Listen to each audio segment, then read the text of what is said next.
देश के महान स्वतंत्रता सेनानियों में से एक थे। उन्होंने ही देश में सर्वप्रथम संपूर्ण स्वराज का नारा दिया था। उनका जन्म 23 जुलाई 1856 के दिन रत्नागिरी जनपद महाराष्ट्र, भारत में हुआ। उन्होंने कॉलेज तक पढ़ाई की थी। इसके बाद स्कूल और कॉलेज में गणित पढ़ाने का काम भी किया। बाल अंग्रेजी भाषा को भारतीय सभ्यता का अनादर करने वाली लिपि बताते थे और उसका घोर विरोध भी करते थे।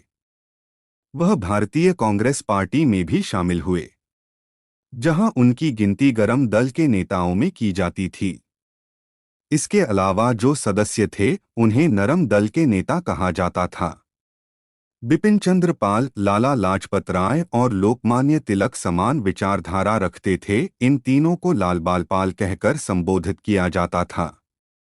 केसरी और मराठा जैसे धारदार दैनिक समाचार पत्रों, गणेश उत्सव, शिवाजी उत्सव, वक्तव्य सभाओं और ऐसे तमाम संभव माध्यमों से लोकमान्य तिलक भारत के आम नागरिकों को जागृत करने का अभियान चलाते थे।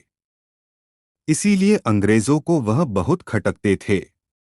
दुराचार और अन्याय के प्रतीक अंग्रेज लोकमान्य तिलक को भारतीय अशांति के पिता बटा फादर ऑफ इंडियन अनरेस्ट कहकर पुकारते थे। उन्हें रोकने के लिए राजद्रोह का मुकदमा चलाकर जेल भेजा गया। उनके पत्रों को प्रतिबंधित किया गया।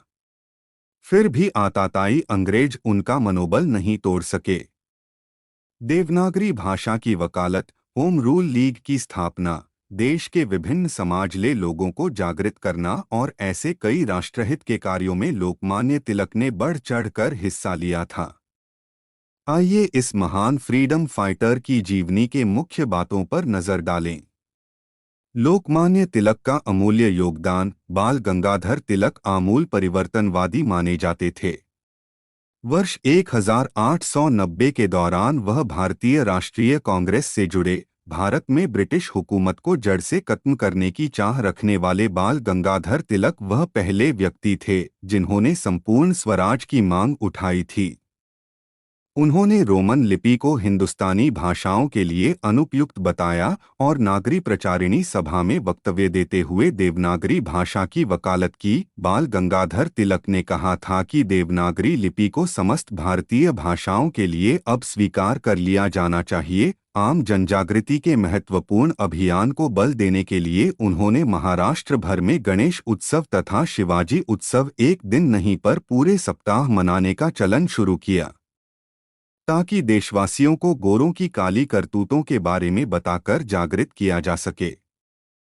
बाल विवाह पर लोकमान्य तिलक की सोच। इस बात में कोई संदेह नहीं कि वह बाल विवाह के प्रखर विरोधी थे, लेकिन फिर भी उन्होंने 1891 एज ऑफ कंसेंट विधेयक का विरोध किया, चूंकि वह इसे हिंदू धर्म पर अतिक्रमण और अनुचित उदाहरण के रूप में देखते थे।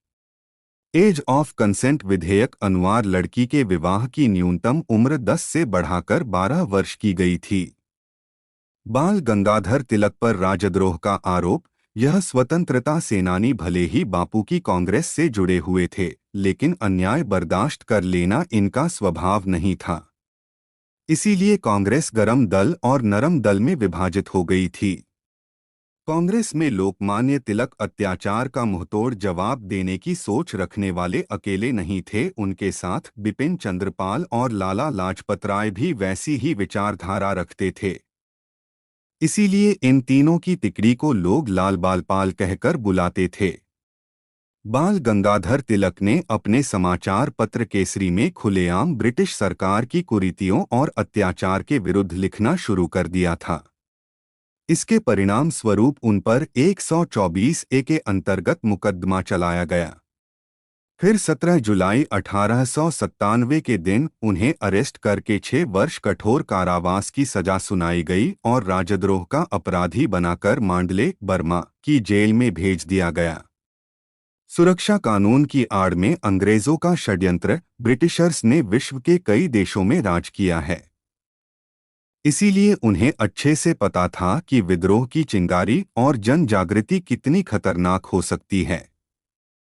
इन कायरों ने सभाओं, समाचार पत्रों, किताबों और तमाम तरह के प्रचार प्रसार के माध्यम पर कड़ी लगाम लगा के रखी थी। इन पर ऐसे सख्त कानून बना रखे थे कि हिंदुस्तान की जनता अपने ऊपर होने वाले शोषण और अत्याचार के प्रति अवगत होकर संगठित न हो सके। यही वजह थी कि भारत को इन नामुरादों की 200 साल गुलामी सहनी पड़ी।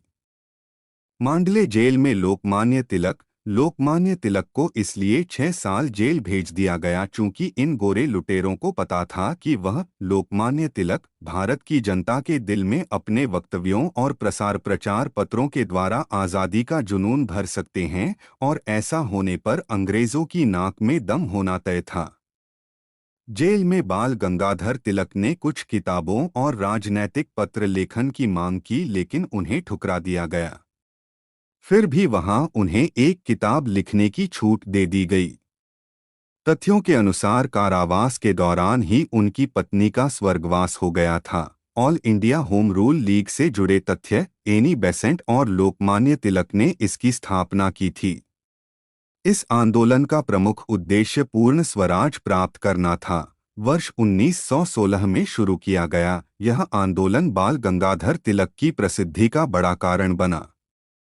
यह संगठन एक पैटर्न पर काम करता था। 4 से 5 लोगों का ग्रुप बनाया जाता, फिर वह देश के बड़े राजनेता व वकीलों को होम रूल लीग के उद्देश्य के बारे में बताते। एनी बेसेंट आयरलैंड से भारत आई थीं। वहां उन्होंने यह होम रूल लीग मॉड्यूल देखा था, जिसे भारत में प्रयोग किया गया। बाल गंगाधर तिलक लोकमान्य तिलक द्वारा लिखित पुस्तकें और पत्र व लेख द ओरियन, श्रीमद् भगवद गीता रहस्य, जेल में रहने के दौरान लिखी the Arctic home of the Vedas, the Hindu philosophy of life, ethics and religion, वेदों का काल और वेदांग ज्योतिष, टिक पंचांग पद्धति। देशभक्त बाल गंगाधर तिलक की मृत्यु, मातृभूमि की आज़ादी के लिए अपना जीवन समर्पित करने वाले इस कांग्रेसी नेता ने 1 अगस्त 1920 के दिन बम्बई, महाराष्ट्र, भारत में अंतिम श्वास लिए। उनको भावभीनी श्रद्धांजलि अर्पित करते हुए जवाहरलाल नेहरू ने उन्हें भारतीय क्रांति का जनक बताया और गांधी जी ने उन्हें आधुनिक भारत का निर्माता कहकर सम्मानित किया। देश की आज़ादी की मुहिम में महत्वपूर्ण योगदान देने वाले इस स्वतंत्रता सेनानी को सदैव आदरपूर्वक याद किया जाता है। Thank you for watching this video. अगर वीडियो अच्छी लगे तो लाइक, कमेंट एंड सब्सक्राइब जरूर करें हमारी वीडियो सबसे पहले देखने के लिए।